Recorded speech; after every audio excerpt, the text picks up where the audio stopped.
Yeah, so I'm Paul. I'm 54 nearly, and next week, and I live with my wife Ali and my two teenage kids Max and Amy in Box in Wiltshire, not far from Bath. Okay.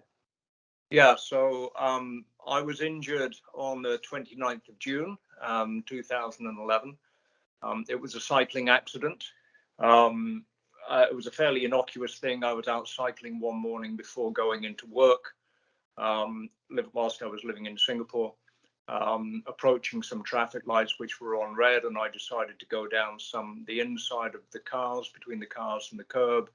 And I don't remember what happened next, but I think that the front wheel of my the front wheel of my bike went down a drain cover, and then I flew over the handlebars and I landed on my head here. Yeah. So initially on admission, I was paralyzed from the shoulders downwards and had pretty much no function or movement at all, or sensation beneath the level of the injury.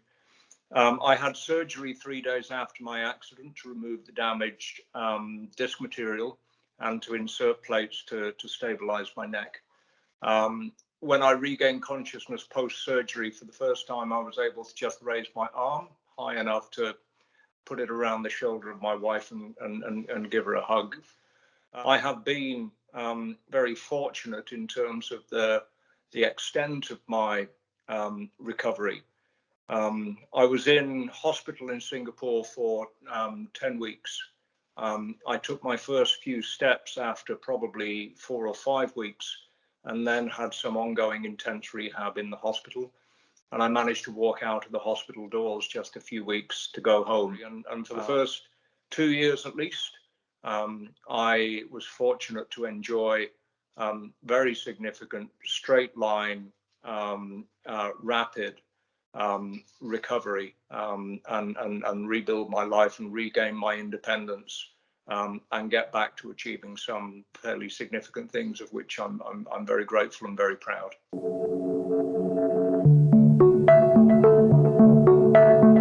So my major issues today are about pain management, and dealing with hypertonia and spasticity.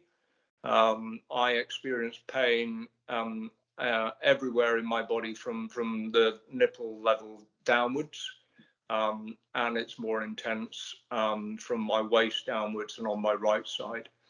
Tone, so I have issues with tone throughout my body, including in my fingers, so it's very hard for me to straighten my hands, and if you can imagine that sort of pattern working down through my legs as well. So whilst I can walk, and I am fully functional and totally independent, largely, everything is extremely effortful, and therefore quite tiring.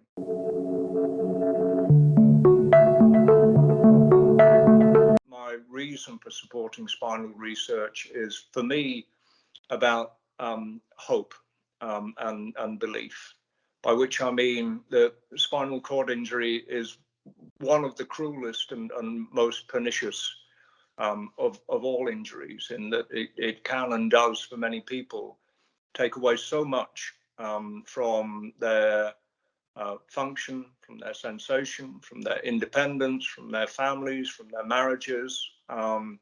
It can have truly devastating consequences. And even for people like me, who are fortunate enough to have a good level of recovery, we have these ongoing issues of pain management and bladder control and spasticity and tone and mood and whatever it is.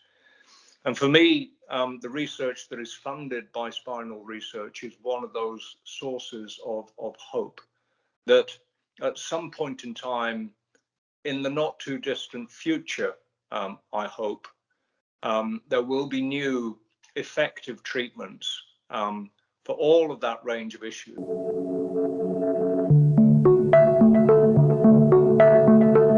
29th June this year was the 10th anniversary of my accident. And I wanted to make sure that I commemorated that in some way, And initially, I began by looking at a 10-mile walk somewhere. I did some research on where I might find a nice 10-mile walk not too far away from where I live, and ended up with the Jurassic Coast. So the target was to walk 10 miles on the 10th anniversary, and on the way to raise £10,000 for 3 charities that mean a great deal to me, including Spinal Research support. So the real highlight was being with the people. Another highlight was being in a very spectacular part of the world. And another highlight was walking 10 kilometers. I didn't achieve the 10 miles, but I did get more than 10 kilometers, and I'm proud of that. And then finally, blasting through the target of raising £10,000 for 3 charities.